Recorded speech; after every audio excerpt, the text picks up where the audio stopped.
আমার তো মা নাই গো, আমার বাবা যায়, আমি কার কাছে যাই বাপ যাও? হুজুর আমার মা বাঁশ বাগানের নিচে ঘুমায় আছে, আমার বাবা বাগানে ঘুমায় আছে। আমার নবী প্রতিদিন নামাজের পরে মা মা বলে কাঁদতো। রব্বির হামহুমা কামা রব্বায়ানি সগীরা। এই আয়াত যেদিন নাজিল হয়ে গেল নবী ফুফায়া ফুফায়া কান্দে। আল্লাহ আয়াতটা মা বাবাকে নাজাতের জন্য তুমি নাজিল করছো, কিন্তু আমার মা বাবা তো আমার কাছে মুসলমান হয় নাই। আমি কেমনে তোমার কাছে আয়াতটা করিয়া দোয়া করি? আমার জাতির পিতা ইব্রাহিম এই দোয়াটা করে যাইতে পারে নাই, আমি কেমনে দোয়া করি? ও যুবক ভাইরা, এখন তুমি চোখের পানি ফেলাইয়া কাঁদবা। আমার মতো কার মা নাই গো। এই মাদ্রাসার জায়গা যারা দিছে আমি জানি নাই, ফরাজিয়া মাদ্রাসার কমিটির কার মা নাই, কার বাবা নাই।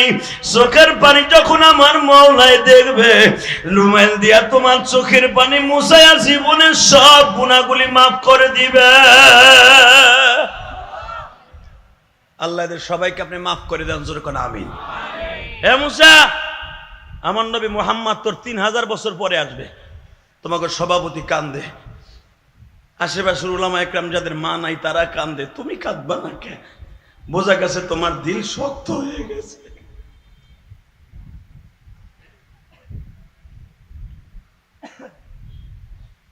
আল্লাহ বলে মুসা রে, শুনবি তাহলে?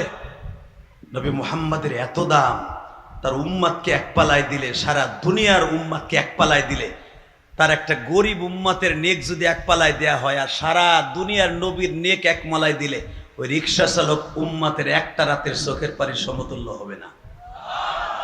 সুবহানাল্লাহ। আসতে কইলে আল্লাহ বেজার হয়ে যাবে। হে মুসা, আমার নবীর উম্মত হবে? উম্মত হতে পারবি না, যা নবীর সাথে তোর দেখা করে দেব। হাফিজুর রহমান সিদ্দিকী আসবে, গিয়ে ইলিয়াস রহমান জিহাদি আসবে। 1-2 মাস ধরে আপনারা পোহর গুনতেছেন, কবে আসবে না? যদি আমার মতো একটা গুনাহগারকে দেখার জন্য আপনার এত আশা থাকে, যার জন্য দুনিয়া বানাইছে ওই মানুষটারে দেখার লাইগা মুসা আলাইহিস সালামের কত আশা। আসাদ নূরে, তুই আমার নবীর দরদ বুঝবি না, আমার নবীর চেহারা, আমার নবীর ওয়াইন্নাকা লাআলা খুলুকিন আযীম, আমার নবীর চরিত্র তুই বুঝবি না। আমার নবী কি জিনিস বুঝতো আবু বকর, আমার নবী কি জিনিস বুঝতো আমর, আমার নবী কি জিনিস বুঝতো বিলাল।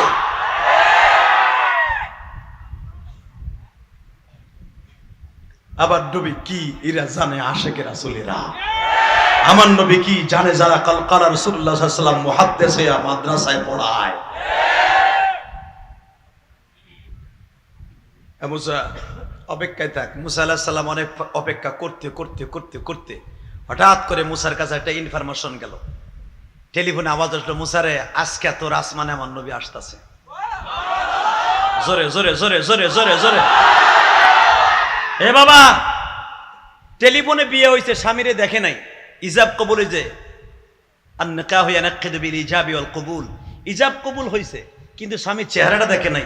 10 বছর পরে বল লেগে 14 ভরি স্বর্ণ, হাতের একটা বালা, হাতের মধ্যে চুড়ি, কানের মধ্যে বালা, 10 ভরি ওজনের একটা হার নিয়ে আসতেছে স্বামী, যত কসমেটিক্স আছে সব নিয়ে আসতেছে। ইন দি মিন টাইমে স্ত্রী কি খুশির আনন্দে কি স্বামীর জন্য কি অপেক্ষা করবে না? তো মুসা আলাইহিস সালাম 3000 বছর আগে জানে এই মানুষটার জন্য দুনিয়া বানিয়েছে। বেজন্ডে আমার নবী মুসা পয়গম্বরের সাথে যখন দেখা করবে 6ষ্ঠ আসমানে, মুসা পয়গম্বরকে বলে, মুসা রে মুসা,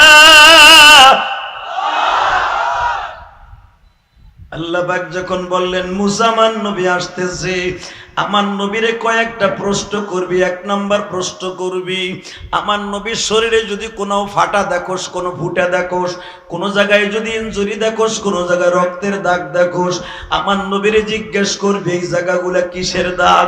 ও বাজান, এবার তুমি আমার নবীকে প্রশ্ন করে কিয়ামতের মাঠে প্রশ্ন করবা। আমি দেখবো আশিকে রাসূল এখানে কয়জন আছে। লাকাদ কানা লাকুম ফি রাসূলিল্লাহি উসওয়াতুন হাসানাহ ওয়া ইন্নাকা লাআলা খুলুকিন আযীম। এ কিশোরগঞ্জের যুবক ভাইরে, তোমার দিলটা এখন মদিনাওয়ালার দিকে লাগিয়ে দাও। কে বলেছে তুমি আবার নবীর জীবনে একবার স্বপ্নে দেখতে পারবা? মুসা পয়গম্বর যদি 3000 বছর অপেক্ষা করে নবীর প্র্যাকটিক্যাল দেখতে পারে, বাবা আমার নবীর জন্য তুমি আজকে নিয়ত করো, মালিক জীবনে কত মানুষকে স্বপ্নে দেখলাম, তোমার নবীর কি একবার দেখাইতে পারো না মালিক?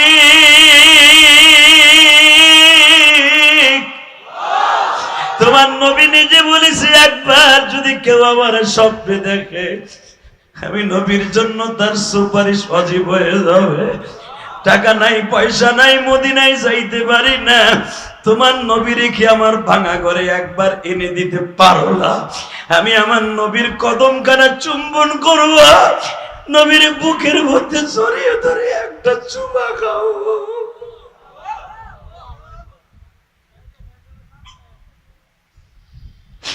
আল্লাহ যারা তোমার নবীর আশিক তাদের চোখে পানি।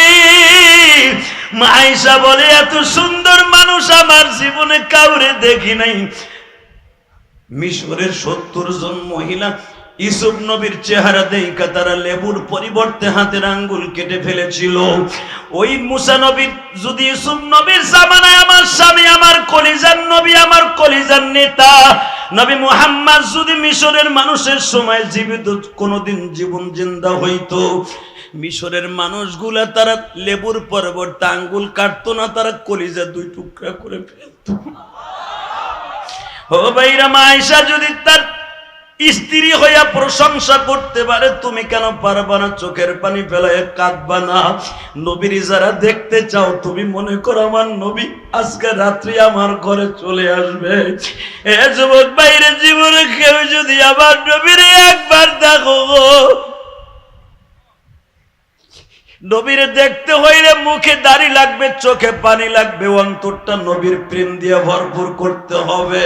কুল ইন কুনতুম তুহিব্বুনাল্লাহ ফাত্তাবিউনি ইউহিব্বুকুমুল্লাহ। আমি দেখব নবীর প্রেমে কারা এখন পাগল হয়ে যাবা। আমি গ্যারান্টি দিয়ে গেলাম, যারা নবীর প্রেমে পাগল হবা তার বাড়িতে নবী আইসা সাক্ষাৎ করে যাবে। হে মুসা, এই জামান নবী আসতেছে গো মুসা। ষষ্ঠ আসমানে যখন মুসা নবীর সাথে ফেস টু ফেস দেখা গো বাবা, ইন দি মিন টাইমে মুসা পয়গম্বরকে আমার নবী দেখা আবার নবী আগে সালাম দিয়ে দিলেন।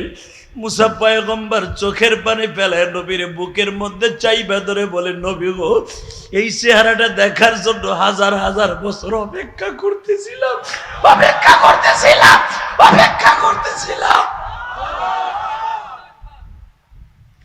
নবী একটা কথা জিজ্ঞেস করতে চাই, আমার সাথে একটা উত্তর দেবেন নাকি? ও নবীজি, আল্লাহর বাড়িতে বেড়াইতে যাবেন? কয় হ্যাঁ। আপনারা জানেন আমার আল্লাহ আমার নবীর 5 ওয়াক্ত নামাজ দিয়েছিলেন। মুসা নবীর কাছে আসার পরে 5 ওয়াক্ত করে 10 বার বাজান কমায়া 9 বার কমায়া 10 বারের বার 5 ওয়াক্ত রেখেছি। 10 বারের বার মুসা পয়গম্বর জিজ্ঞেস করে, নবী একটা কথা জিজ্ঞেস করতাম। আল্লাহ জিজ্ঞেস করতে বলছে কি? নবীজি, দেখতেছি আপনার ঠোঁটটা ফাটা, দেখতেছি আপনার কপালটা ফাটা। আমি দেখবো আবার নবীর আসে কয়জন আছে ও ভাই? ও সরমনে আল্লাহর কুতুবের পাগলেরা, সরমনার মাঠে যায় দেখছো নি পাগল গুলা কেমনে লাফায় গো? সরমনার মাঝে পাগল গুলার সামনে যখন ইশকের বয়ান শুরু হয়ে যায়, মনে হয় আবার নবী বুঝে ওই পাগলার সামনে দাঁড়ায় আছে। জাহান্নামের বয়ান যখন শুরু হয়ে যায়, এই পাগলগুলা মনে হয় বাবা লাফায়া বাঁশের মাথায় উঠে। তোমরা সরমনার পাগলগুলারে কখনো বাজার তোমরা ভণ্ড বলিও না। কেন জানো নি? এরা মাওলার প্রেমের আসে। আর মাওলার আশিক কোনদিন জাহান্নামে জ্বলবে না। আমি দেখবো নবীর আশিক এই ময়দানে কয়জন আছে গো, একটা লাফ দিয়া মাওলারে দেখাই দিতে পারবানি? ও আল্লাহ, তোমার নবী যদি এই যুগে কোনদিন পাইতাম গো, আমার বিশ্ব নবীরে যদি কেউ একটা গালি দিত, সানাই বাইরে ফেলতাম, সানাই বাইরে ফেলতাম, সানাই বাইরে ফেলতাম।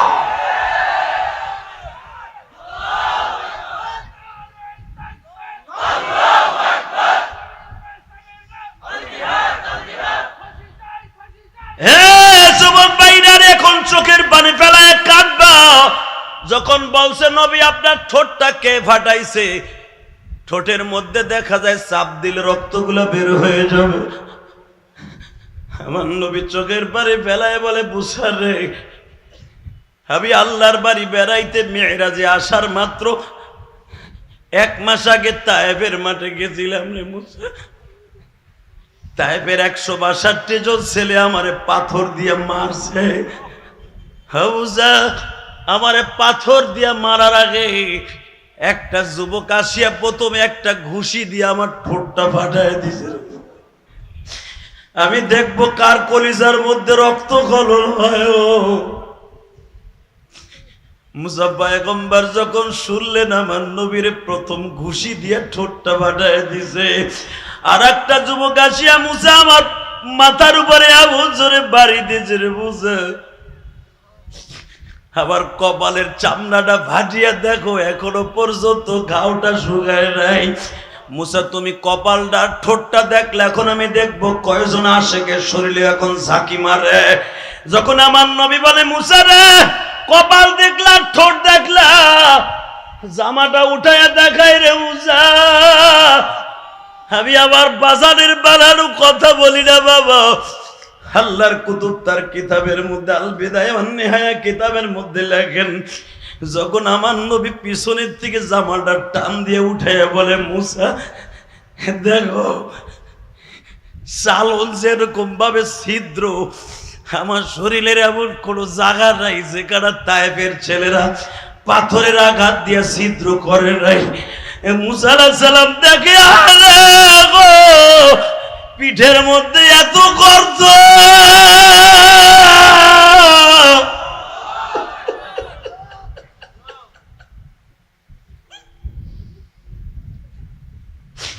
কারণ তায়েফ থেকে আসার 1 মাস পরে আমার নবী মেরাজে আল্লাহর বাড়িতে বেড়াইতে গেছে। সুবহানাল্লাযী আসরা বিআবদিহি লাইলাম মিনাল মাসজিদিল হারাম ইলাল মাসজিদিল আকসাল্লাযী বারাকনা হাওলাহু লিনুরিয়াহু মিন আয়াতিনা ইন্নাহু হুয়াস সামিউল বাসীর।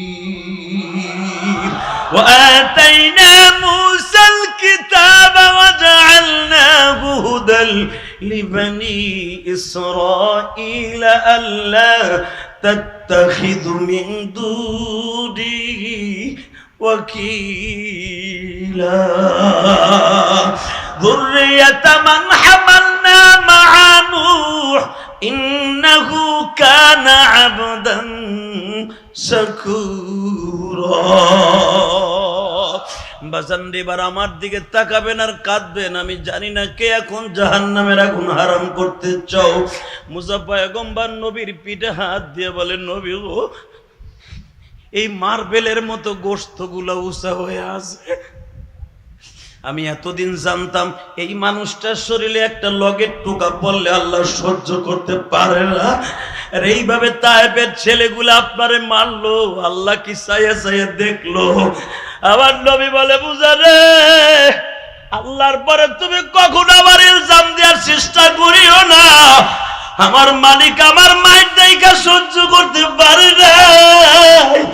সন্ধ্যার দিকে যখন জিবরাইলকে ডেকে ডেকে বলে, জিবরাইল রে, আমার নবী যদি একবার বলে এই তায়েফের পাহাড় দিয়ে তায়েফবাসীর একবারে সমূলে ধ্বংস করে দিব, আমি রহমাতুল লিল আলামিন, আমি আমার উম্মত গুলারে মারতে দেই নাই রে মুসা। কারণ তোমারে একটা ইলজাম লাগাইছিলে, এই জন্য তারে জমিনে গ্রাস করতে বলেছ। আমি আমার গরিব উম্মতের জন্য বরদোয়া করি নাই। ভাইজান রে, আমি শুধু তোমাদের দুটো আওয়াজ দিয়ে বলতে চাই, যেই মানুষটা মার খাওয়ার পরও বরদোয়া করলো না, আমার ওই নবীর যদি কেউ গালি দেয়, ওই নাস্তিকরে দুনিয়ায় আস্থা রাখবো না। এই উলামা একরাম আওয়াজ দাও যদি মুসলমানের রক্ত থেকে থাকে, যেই মানুষটা বেলা 8টা থেকে নিয়ে 4টা পর্যন্ত মার খায়, শরীরের এমন কোনো জায়গা নাই আমার নবীকে মারে নাই। আমি গুনাহগার, যতবার বদি মক্কায় গেছি বাবা, সবচেয়ে বেশি কাঁদছি তাইফে যাইবার পরে।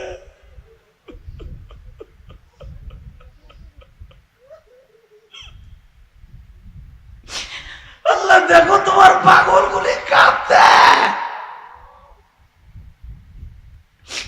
এখানে শেষ না বাবা, দিলটা এখন নরম করে ফেলবা। নবী তায়েব থেকে মায়ের খাওয়ার 5 দিনের মাথায় যখন নবী বাক্কা শহরে মক্কায় ঢুকতেছে বাবা, ইন দি মিন টাইমে হযরত ওমর শুনতে পাইলেন নবী মক্কায় আসতে চায়।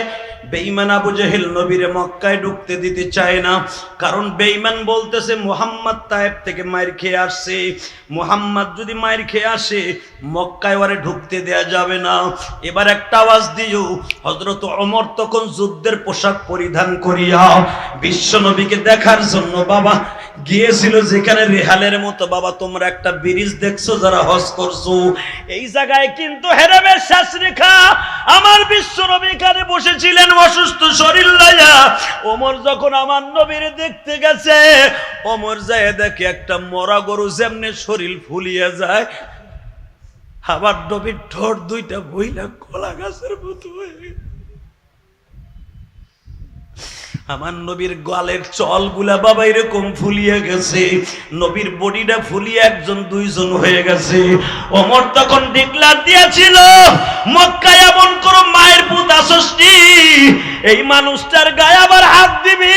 আমি খত্তাবের ফোলা জমিনে বেঁচে থাকতে একটা নাস্তিক যদি নবীর দিকে আঙ্গুল উঁচাতো দূরের কথা, চোখ তুলে তাকাস, চোখের জায়গায় চোখ থাকবে, মাথার সাথে থাকবে না। কোন নাস্তিক যদি নবীরে গালি দেয়, ওরে জ্যান্ত পুঁতে ফেলবো, জ্যান্ত পুঁতে ফেলবো। কে কে রাজি আছো? আল্লাহ কিন্তু হাত তুলে দেয় না।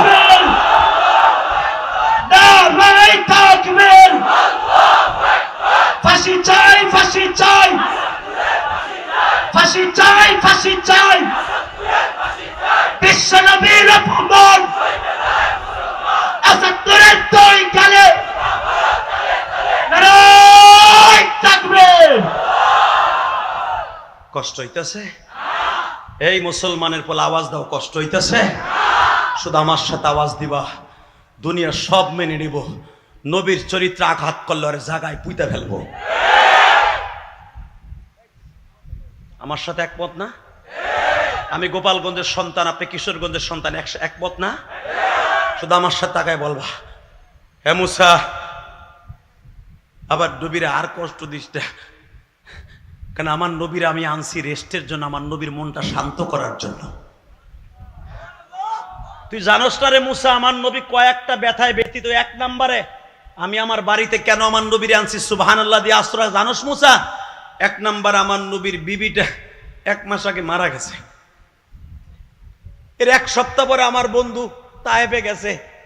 1 নম্বরে তায়েফের মাইরের আঘাত, 2 নম্বরে বিবির আঘাত, 3 নম্বরে তার চাচার আঘাত, 8 দিনের মাথায় চাচাটাও মারা গেছে। এই 3টা ব্যথাকে দূর করতে আমি আমার বাড়িতে বেড়াইতে আনছি। আল্লাহু আকবার জোরে বলতে পারো না? এখন তুই যদি আমার নবীর এইগুলা জিজ্ঞেস করে কষ্ট দেয়া যাবি, আল্লাহ কষ্ট পাবো।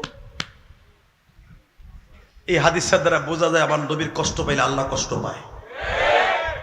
এই জন্য যারা দাড়িতে খুর লাগান, নবী বলেছে মান কাতা লিহিয়াতি কান্নামা উনুকিহি, যারা দাড়িতে বেলেট লাগায় সে নবীর গলায় বেলেট লাগায়। নবীর গলায় যে বেলেট লাগায় সে আল্লাহর গলায় বেলেট লাগায়। এ দাড়ি চাচা, এ দাড়ি চাচা, বল্টুর ভো বল্টু,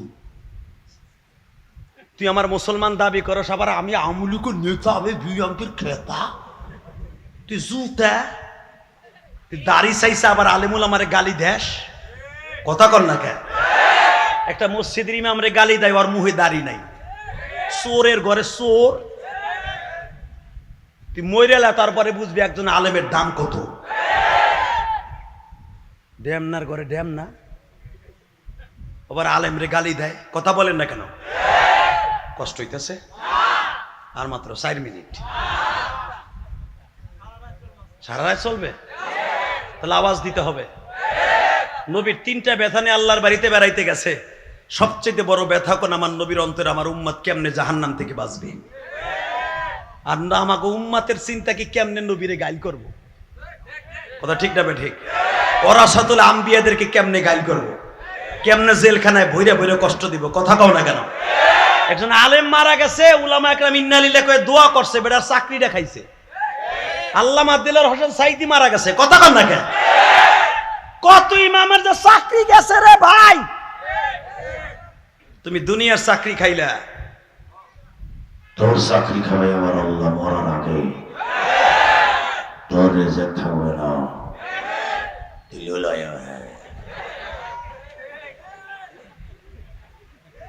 তুই মরার আগে লুলো হইয়া মরবি, কথা কন না কেন? মাইকের আওয়াজ বাড়াবি না? এই বেড়া হন, আমার যত সময় পর্যন্ত কোন না কবে তত সময় বাড়া বাড়া, মাস্টার বাড়া, টন ব্যাস বাড়া বাড়া, দুলাভাই বাড়া বাড়া, তাই বন্ধু থাক, হাত ছড়া, আমার দিক চাই থাক। তুই ভালো লোক রে, মারহাবা বলেন। তোর মাইক ঠিক আছে, মাউথ ভালো না, 2টা মাউথ কিনবি আওজা কোম্পানির, খুব ভালো মাইক মাউথ কিনবি, তাহলে দেখবি বক্তারা তোর প্রাণ খুলে দোয়া দেওয়া যাবে। তাহলে তোর এখানে যদি গলাটা নষ্ট করে কালকে ওয়াজ করবো কেমনে? তোর জন্য এমন বর্দ করবো, তোর মাইক লিয়ে যাইতে পারবি না, ওই গাড়ি শুদ্ধ উল্টাই মাইকের নিচে পড়ে থাকবি। তোর ব্যবসা যখন আল্লাহ এটা করাইতে দিছে, তোর মাইক তো ভালো, সেট ভালো, সব ভালো, কি লেগে তুই এই মাউথটা 2 টাকার মাউথ লাগাইছস? আল্লাহ কবুল করুক, জোর কানা আমিন। কষ্ট পাইতেছেন? এই যে আর মাত্র 3 মিনিট, আমি যে দেখতেছি গরমের মধ্যে আপনারা ঘামাইয়া, আরে সারা রাত সবাই বয়ে থাকবেন, সবাই সত্য কথা কর, সবাই সারা রাত বয়ে থাকবেন। আল্লাহকে হাত উঠাই দেখেন তো কে কে থাকবেন না। এইটাই ঠিক দুলা ভাই, এইটাই ঠিক। আল্লাহ আপনাদের কবুল করেন। আল্লাহ দেখছেন এদের ইমানের কত স্পিরিট, এরা সারা রাত এই গরমের মধ্যে থাকবে। আমি দেখতেছি এক চাচা গামাইতে গামাইতে লুঙ্গি বিচ্ছে, পাঞ্জাবি বিচ্ছে, এমনকি যেই কাপড়ের উপরে বইছে ওইটাও বিচ্ছে।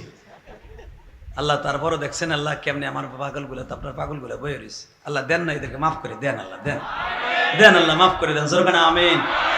ও বাবা, আমার নবী 3টা ব্যথা নিয়ে আল্লাহর বাড়ি বেড়াইতে আইছে। মুসার কষ্ট দিসটা, আমার নবী সবচেয়ে বেশি কষ্ট পাইছে তার বিবির কষ্ট। কারণ এই মহিলাটা তোমার আমার বোর মতো না। আপনার পীরগিরি চলবে না 3 জায়গা। কয় জায়গা? জোরে কন, আরো জোরে, জোরসে বলো। হুজুরগিরি, মৌলানাগিরি, বক্তাগিরি, এসপিগিরি, ডিসিগিরি, এমপিগিরি, মন্ত্রীগিরি, প্রধানমন্ত্রীগিরি চলবো না। কয় জায়গা? 1 নম্বরে বোর কাছে। এই বিচারি জানে তুমি কয় নাম্বার ওলি। আরে ভাই, আল্লাহর এক ওলির ঘটনা এরকম আছে, জোরকান মারহাবা। বউতে হারে মনে ওলি হিসাবে মানেই না। আল্লামা উন্দুলুসি রহমতুল্লাহ, জোরকান মারহাবা। এত বড় বুজুর্গ মানুষ, আপনারা জানেন অনেকদিন তার জিন্দিগি অন্যদিক চলে গেছিল, আল্লাহ আবার তার হেদায়েতের মালা গলায় দিয়েছে, জোরকান মারহাবা। তো এখন বিয়ে করছে, বেটায় বিয়ে করার পরে বউ জিগায়, উনি পীর, বাবা পীর, পীর এলোই পারা দেখ বেটা। দেখলাম সারা দুনিয়ার মানুষ চাইছে, দেখতেছে, হে উপর দিয়া হাঁটতাছে বাতাসের উপর দিয়া। তুমি দেখছো? হুনছি, হে বলে বাতাসের উপর দিয়ে হাঁটে, এমন এক পীর বলেই মহল্লায় আইছে। হে আলো পীর, আর তুমি কিসের পীর? খেতা আমার কাপীর। কো তুমি দেখছো যে পীরের রাস্তায় বাতাসের উপর দিয়ে হাঁটছে, তাহলে হ্যারে পীর হিসাবে মানো? কয় হ। তারে মানো? কয় হ। তো ওই লোকটাই তো আমি ছিলাম। কয় এই জন্যই শুনছি তুমি আঁকা বাঁকা হারছো। ওই যে রসুল বলছে পীরগিরি চলে না 3 জায়গা। কয় জায়গা? যত বড় এসপি হন আর ডিসি হন আর এমপি হন, সংসদ করে বাসায় যা বলে, কারমা 1 কাপ চা হবে, বানাই খা। তাই তার 2টার সময় তোর চা দিতে পারবো না। আরে ভাই, এমপির কথা বাদ দিলাম, আমার কথা আমি কই। রাত 2টা 2:30 যখন 4টার সময় বাসায় যায় বেচারি গুলসাবের মতো মোরাইতে ওঠে দরজা খুলতে। ওই সময় যদি কই 2টা রুটি বানাই দাও, ক্ষুদা লেগে গেছে গা, বইছে হজর আসতে আমাগো গুলো বই কথা কয় ভাই। ফিকিরি চলে না প্রথম নাম্বারে বউর কাছে, কথা কন না কেন? কিন্তু এটা কি তোমার আমার বউরে চাচা চাষির লয়ে জীবনে আর এই দাড়িগুলো ভাইকে গেছে সেইদিন আর কোনদিন এক বালিশে ঘুমাই ধরো নাই। বিয়ার পরে এক বালিশে ঘুমাইতে বলতে বালিশ কিন্তু 2টা হইব না, কে এক বালিশে ঘুমাম। যেদিন চাচার আর কোনো বেল নাই, বউ আর একবারে নাতি গুলাকে বুড়াটা সারা রাত কয়, বুড়ি কয় মরুক মরি চুপ মরি চুপ, কথা কন না কে জোরে খান। বেড়ার এখন বল নাই, দেখো কিরিম চেতাছে আছে, তার মানে ওর দাদা মনে করতেছে, বুঝছি তোর দাদাই ফেলায় পড়ছে রে। দাদা দিকে তাকান বাবাজি, মনে রাখবেন কোন স্বামী যদি তার স্ত্রীকে একটা রাত খুশি করতে পারে, বিশ্বনবী বলে মা খাদিজার সাথে জান্নাতে যাবে। মা খাদিজা এমন একজন বান্ধবী ছিলেন আমার নবীর। আরে আমার নবীর মতো বান্ধবী, খাদিজার মতো বান্ধবী আমার নবীর আর কেউ ছিল না। মক্কার ভূখণ্ডে আওয়াজ হয়ে গেল নবী মুহাম্মাদের সাথে রোকানা নামে একজন কুস্তিবিদের সাথে কুস্তি হবে। কষ্ট হইতেছে, সারা রাত শুনবেন বলে তো কষ্ট হয়। চাচা দাড়িতে মিন্দি লাগায় বইয়ের চুপচাপ করে কথাও করে না, দেয় না সে নেয় না, আওয়াজ হইবে বেকার, কঠিন এক আওয়াজ হইবে। মক্কার ভিতরে আরম্ভ হয়ে গেল। আরে কি আওয়াজ হইল? নবী মুহাম্মাদের সাথে কুস্তি হইব। নবী মুহাম্মদ যদি কুস্তিতে হাইরা যায়, নবী মুহাম্মাদের এই দেশ থেকে মাইরা তারায় দিব। আবু তালেবের কাছে তারা গেছে, তোমার বাতিজার লাগে 10 মুহররম কুস্তি হবে, তোমার বাতিজা না পারলে তারায় দিব। আবু তালেব কয় যদি বাতিজার লাগে না পারে তাহলে কি হইব? কয় কিছু হইব না, দল ক্ষমতায় থাকলে যা হয়। আমার শাশুড়ি শেখ হাসিনার দল যারা করে আওয়ামী লীগ, অগর নামে কোনো মামলাই নাই, যত আকাম কুকাম করুক কোনো মামলা নাই। গাড়ি পুরায় ঢাকা, মামলা খায় কিশোরগঞ্জে, কারণ বেটা বিএমপি করে। আরে এইটা বিএমপির আমলও তোমরা করছো, পচা রাজনীতি, কথা ঠিক না বেঠিক? একজন মুসলমান মারা গেছে, আলেম মারা গেছে, সাইদি আলেম ওলামা একটু দোয়া করবে, হেডাও করতে রে না। কারণ বঙ্গবন্ধু যেদিন দোয়া 15ই আগস্ট, ওই দিনকে সাইদি সাহেবের লেগেও দোয়া বেড়ার লাগে, মরে গেছে, কবরে যাবে না। 14ই আগস্টে মারা গেছে, 15 তারিখ তার জানাজা। বেটা জানাজার পরে আসরের পরে হাত তুলছে, আল্লাহ বঙ্গবন্ধুরে তুমি মাফ করে দিও, সাথে আল্লামা সাইদি সাহেবকে মাফ করে দিও। এই দোয়া করতে দেরি চাই, বেটার গলা চিপে ধরছে। নাম প্রথমটা লইলি, পরেরটা লইলি কেন? আল্লাহ আমাদের হেফাজত করুক, জোরকার আমিন। সঠিক বোঝার তৌফিক দিক। বাবা দুনিয়ায় যে যতই খারাপ কাজ করুক, মরার পরে তার সাথে আর কোনো দুশ্মনী চলবে না। সে যে দলেরই হোক, যে দলের হোক, মুসলমান হইলে হয়েছে, কথা ঠিক না বেঠিক? কষ্ট হইতেছে আর মাত্র 3টা মিনিট চাই। মক্কায় যখন ডিক্লার হয়ে গেল, মুহাম্মদ যদি না পারে তাহলে তারায় দেবে, যদি পারে তাহলে কিছু হইব না। আবু জেহেলের দল ক্ষমতায়। ইন দি মিন টাইমে বলতেছে আবু জেহেলের দল ক্ষমতায়, তো তখন বলতেছে যে মুহাম্মাদের দল তো তখন ক্ষমতায় না। আবু তালেব বলতেছে যদি বাতিজা না পারে তাহলে তোরা মাইরা তারাই দিবি, বাতিজার সাথে যদি না পারে তাহলে একটা বেঈমানরা আমরা ছাইরা দেব না। কারণ আবু তালেব আমার নবীর জানের চাইতে বেশি ভালোবাসতো। যদিও আবু তালেব আবু জেহেলের দলের একজন মেম্বার, কিন্তু বাতিজারে জানের চাইতে বেশি ভালোবাসে। বাজান তখন আবু তালেব বলে ফেললো, বাতিজার সাথে যদি তোর রোকানা না পারে, পরেরটা পরে দেহন যাইব, আগে যা, আগামীকালকে যখন কুস্তি লাগবে। ইন দি মিন টাইমে আবু তালেব গেছে শ্বশুর বাড়িতে। আমার নবী তখন শ্বশুর বাড়ি মা খাদিজার বাড়ি থাকতেন। যেরকম মারহাবা। আপনার যে খোটা দেন না আলেমুল আমা পরের টাকায়, কথাটা কইেন না, কারণ আমার নবী জীবনে নিজের টাকায় নাই। এ বাজান এদিকে তাকান, আমার রসুল জন্মের পরের থেকে নবীর দুধ মা হালিমার টাকার দুধের পয়সা পেট করে দিছে তার চাচা আর তার দাদা। মারহাবা বলতে পারলেন না? 8 বছর বয়সে চলে গেছে চাচার বাসায়, 25 বছর বয়সে চলে গেছে শ্বশুর বাড়ি। 25 বছর থেকে 41 বছর পর্যন্ত আমার নবী ব্যবসা করছে মা খাদিজার বাড়ি। শ্বশুর বাড়িরটা দিয়ে আমার নবী বড় লোক।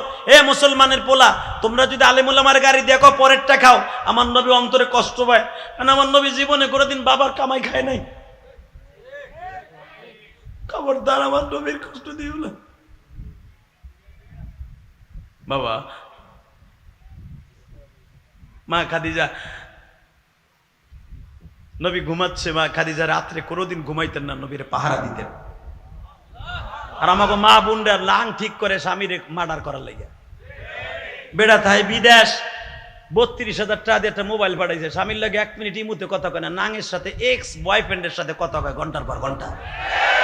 খেতেনের করে খেতেনি, খেতেনের করে খেতেনি, মুগির করে মুগি।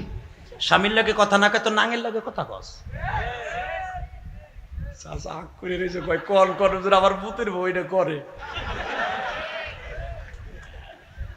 তা পোলারে বিদেশ পাঠাইছো কামিয়া, এটা অটো গাড়ি কিনে দিতে পোলারে বিদেশ না পাঠায়, তাহলে তার এই কাম হতো না। কথা কন না? তাহলে আপনাকে এই কথা কিশোরগঞ্জের কথা না, এটা আমার গোপালগঞ্জের কথা। হে মুসলমানের পোলা, এবার আমার দিকে দেখান। মা খাদিজা সারা রাত নবীর লেগে পাহারা দিত, ঘুম না পইরা। মা খাদিজা দিনই ঘুমাইতো, রাত্রে ঘুমাইতো না। যদি আমার স্বামীর কেউ মারে, আরে কত ভালোবাসা দিতেন আমার। এই জন্য কিন্তু আমার নবী মা আয়েশারে বলছিলেন, এ আয়েশা, আমার খাদিজা হলো আমার শরীরের গেঞ্জির মতো, তোমরা হলো আমার পাঞ্জাবির মতো। পাঞ্জাবি শরীর থেকে একটু দূরে যায়, আর গেঞ্জি শরীরের সাথে লাইগে থাকে, ঘামের সময়ও লাগে, এমনিও লাগে।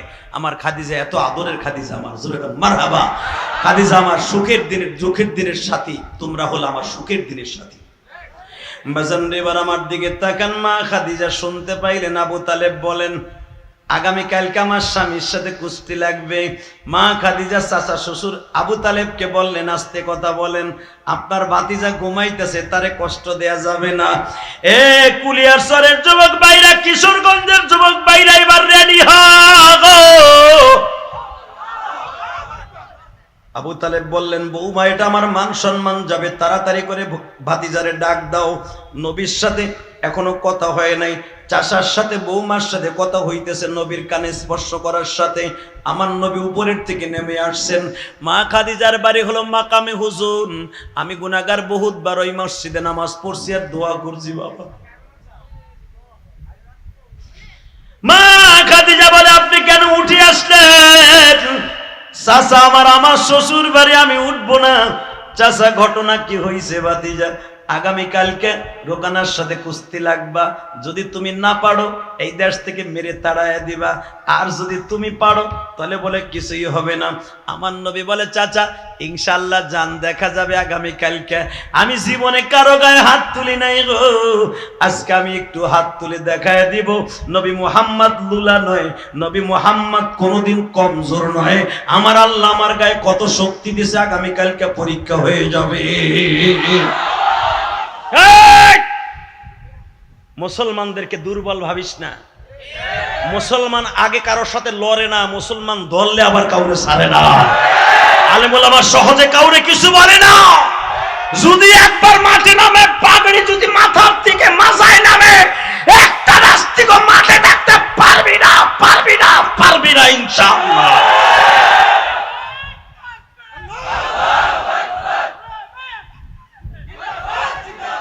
মারহাবা বলেন। এই আমার নবী জীবনে কারো গায়ে হাত দেয় নাই, জীবনে রোকানার গায়ে কেবল হাত দিবে। আজকে কষ্ট হইতেছে। 8ম সাল চলতেছিল নবুয়তের। এই মুসলমানের ভোলা, রোকানাকে তারা কঠিন খাওয়ান খাওয়াইয়া জাবালে কাবার দক্ষিণ পাশে যখন সাজাইয়া ঘোরার পরে সওয়ার করাইয়া নবী মুহাম্মাদের বিরুদ্ধে দাঁড় করায় দিছে। ইন দি মিন টাইমে মা ফাতেমাতুজ জোহরা রাদিয়াল্লাহু তাআলা আনহা তখন 11 বছর, মাত্র 8.5 বছর বয়স। যখন মারহাবা, 8.5 বছরে ফাতেমা সকালবেলা দেখতে গেছে, দেহি বেঈমানগুলা কাবা ঘরের সামনে আমার বাবার বিরুদ্ধে কি কি বলে। তো ফাতেমারে দেখে তো সবাই ভালোবাসতেন। নাবালেক ছোট্ট খুকি, জান্নাতি, সমস্ত মহিলাদের জান্নাতের রমণীদের সর্দারিনী, তারে দেখলে তো সবাই মায়া করে। টান দিয়া কয়, ফাতেমা রে, আজকে তোর বাবার শেষ দিন, কিল্লিগে তোর বাবা নতুন ধর্মের দাওয়াত দিতে, অ্যাডভার্টাইজ দিতে আহে, তোর বাপ কিল্লিগে ডিঙ্গি নৌকা হইয়া জাহাজের লাগে লড়তে আহে। ফাতেমা কয়, আমার আব্বার আপনার মাইরে ফেলবেন? আমার আব্বা তো কোনোদিন আপনাদের কোনো ক্ষতি করে নাই। ফাতেমা দৌড়ে বাইতে গেছে, যাই দেখে নবী আমার এখনো যায় নামাজে। আসলে আপনাকে কষ্ট হয়ে গেছে না, আর হবে না, বেঁচে থাকলে আবার কোনোদিন আমরা।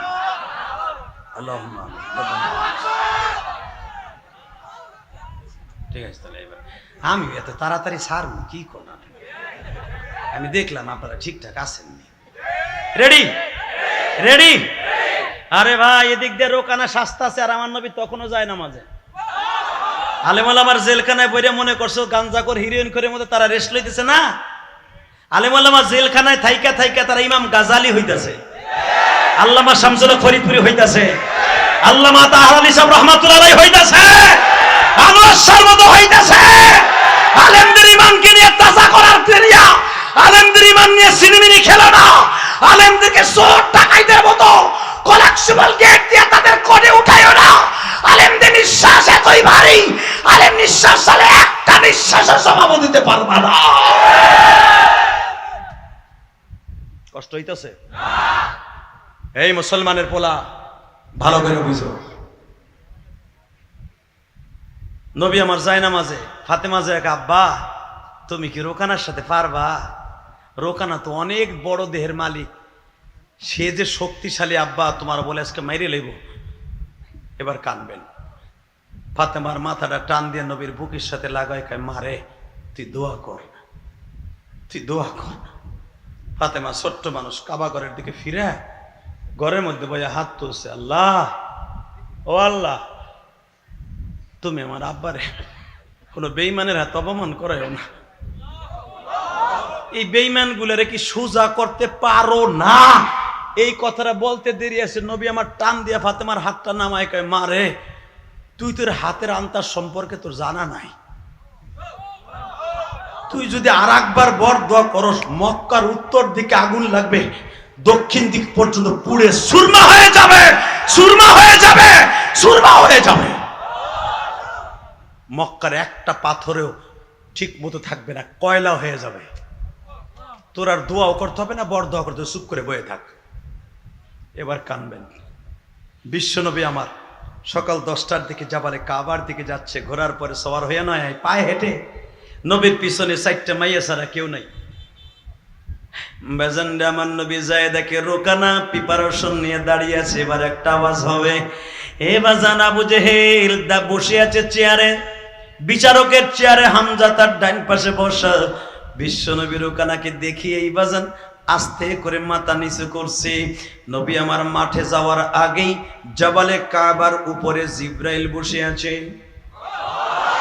জিব্রাইল রোকানার দিকে তাকায় বলে, আর রোকানা উনজুর আলাল জাবাল, এ রোকানা পাহাড়ের চূড়ার দিকে তাকিয়ে দেখ। রোকানা তাকায় দেখে আসমানে হলো মাথা, পা হলো জমিনে। হাত বাড়ায় বলে, রোকানা রে, এমন একজন তোর মাঠে এখন তোর সাথে তোর বিপরীতে কুস্তি করার জন্য আসবে, তার দিকে যদি আঙ্গুল উঁচা করো, হাতের জায়গায় হাত থাকবে, বডির সাথে থাকবে না, চোখের জায়গায় চোখ থাকবে, পাওয়ার থাকবে না, মাথার জায়গায় মাথা থাকবে, ধর থাকবে না। রোকানা লোকটারে দেখিয়া পাগলের মতো হয়ে গেছে, বলতেছে তোমরা আমার মাফ করে দাও। নবী আমার মাঠে ঢুকিয়ে রোকানাকে বলে, ইয়া রোকানা হাম্মে মুবারিজিন, আয় আমার দিকে। রোকানা বলে, লা লা আমি পারবো না। আমার নবী রোকানার বুকের উপর একটা থাবা মারলেন, বাবা রোকানারে মাথার উপর উঠাই ফেলেন। আল্লাহু আকবার জোরে বলতে, আল্লাহু আকবার জোরে বলতে হবে। যখন রোকানাকে আমার নবী মাথার উপর উঠে চরকির মতো ঘুরাইতাছি, আবু জেহেল বলে, রোকানা তুই দি মাথার উপরে চরকি। রোকানা বলে, তুই আয়, তোরে প্যাকেট করব। নবী মুহাম্মাদের দিকে তাকায়া থাকার মতো ক্ষমতা আমার নাই। বাজানরে তখন আবু জেহেল প্রিপারেশন নিছে আমার নবীরে মার্ডার করবে। এবার একটা আওয়াজ দিবে রে কুলিয়ার সরের যুবক। যখন আবু জেহেল তার ছেলেবেলারে বলতেছে তরবারি রেডি কর, হামজা এবার বলতেছে, আব্বাস রে, ও আবু তালেব রেডি হয়ে যাও।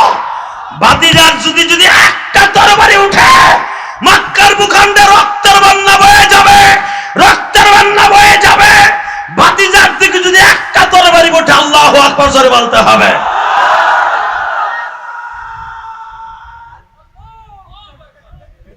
আল্লাহ কবুল করেন, জোরে করে আমিন। এরকম প্রেম যদি আমাদের শরীরে থাকে, একটা নাস্তিকও পারবে না আমার বিশ্বনবীকে গালি দিতে। রাজি আছেন না নাই? রাজি আছেন না নাই? তাহলে আমার সাথে আওয়াজ দেন। জীবনে কোনোদিন যারা আমার নবীরে গালি দেয় তাদের সঙ্গে আমরা নাই।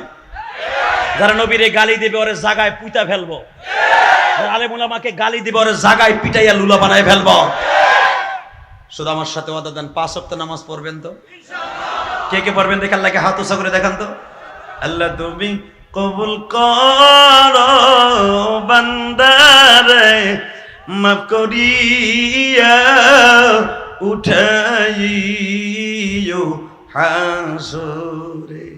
আল্লাহ এই হাতগুলো কবুল করেন, জোরে করে আমিন বলেন। এক নম্বরে 5 ওয়াক্ত নামাজ পড়বেন।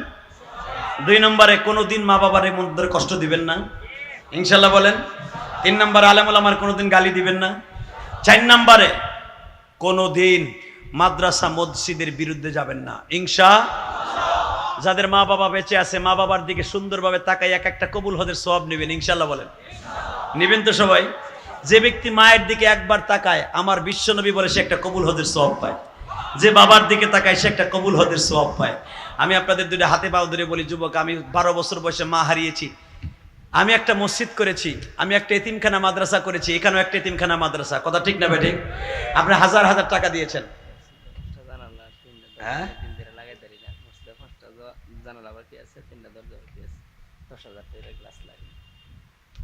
এই আগে তো হইছি, মারহাবা কর। আমি মুসাফির, আমি বলে গেলাম আপনি একদিন কোটি টাকার মালিক হয়ে যাবেন। আমি ইলিয়াস রহমান জিহাদি 4 কোটি টাকা খরচ করে একটা মসজিদ করছি কেরানীগঞ্জ। এ ভাই যাই না, এ ভাই হে মনে করছে মনে হয় আমার এখানে কি ল্যাংটা করে মনে টাকা রেখে দিব না। এই কাম আমি করি না, কালেকশন আমরা করি না। তবে আমি আপনাকে 2টা পাও ধরতে পারি, যদি আল্লাহ আমাকে মাফ করে একসাথে জান্নাতে যাব। কি আমার সাথে যাবেন না? যাবেন? যাবেন? আল্লাহ আপনাদের কবুল করেন। আমি মাত্র 5 জন যুবকরে চাবো, 5 জন বাবাজি চাবো, যদি আল্লাহ আমাকে মাফ করে আপনারা থিয়ে যান না। আর কি চান? আর রসুল বলেছে মান বানা লিল্লাহি মাসজিদান মারাল্লাহু লাহু বাইতান ফিল জান্নাহ। যে ব্যক্তি মসজিদ ঘর বানাই দেবে, জানলা দরজা করে দেবে, একটা ইটও দান করবে, আল্লাহ পাক তার জান্নাতে ঘর বানাই দিবে। আমি কেরানীগঞ্জে একটা মসজিদ করছি 4 কোটি টাকা খরচ করে। আপনারা সমালোচনা করেন না, বক্তারা টাকা নিয়ে কি করে 1 ঘন্টা ওয়াজ করে 40, 50, 60, 70, 80 হাজার টাকা কই নেয়। এ মগার পো মগা মুমতাজ যদি এক গান গাইয়ে 12 লাখ নিয়ে, মুমতাজ ও যদি করতে পারে সিনেমার হল, শাকিব খান এক গান গেয়ে যদি সিনেমার হল বানাইতে পারে 13-14 লাখ টাকা নিয়ে, আমি ইলিয়াস রহমান যদি 1 লাখ টাকা নিয়ে কিন্তু বোর 3 পিস কিনবো না, মসজিদ মাদ্রাসাই করবো। কথা কন না কেন? হাফিজুর রহমান সিদ্দিকী মসজিদ মাদ্রাসাই করবো। তা আমাকে টাকা হইলে লাভ না লস? আমার মসজিদটা দেখে আসবেন, ওই হুজুর দেখে আসছে। 4 কোটি টাকা খরচ করছি, কারো কাছ থেকে 1টা টাকা চাইয়া বলি নাই যে আপনি আমারে দেন। হ্যাঁ, তবে আপনারা মুসাবার ভিতরে যদি 100টা টাকাও কেউ আমারে দেয় সেটাও মসজিদে খরচ করি। ওয়াজের টাকা তো করি, বাড়ি বেচা মসজিদ করছি, আলহামদুলিল্লাহ বলেন। আর যে ব্যক্তি মসজিদে দান করবে ওই ব্যক্তি কোনোদিন জাহান্নামে যাবে না, যাবে না, যাবে না। আমি 5 জন আল্লাহর বান্দা চাই। আমি মা হারা, 12 বছর বয়সে মায়ের জন্য কাঁদতে কাঁদতে এতদিন বড় হয়েছি, প্রতিদিন কান্দি। গতকালকে বগুড়াও কত যুবক কানছে আপনাদের মতো। শুধু 5টা ভাই দাঁড়াবেন। আমি ওয়াদা দিয়ে গেলাম জীবনে আর কোনোদিন এই মাদ্রাসায় আসি বা না আসি, কিন্তু আপনারা আমরা একসাথে জান্নাতে যাব ইনশাআল্লাহ।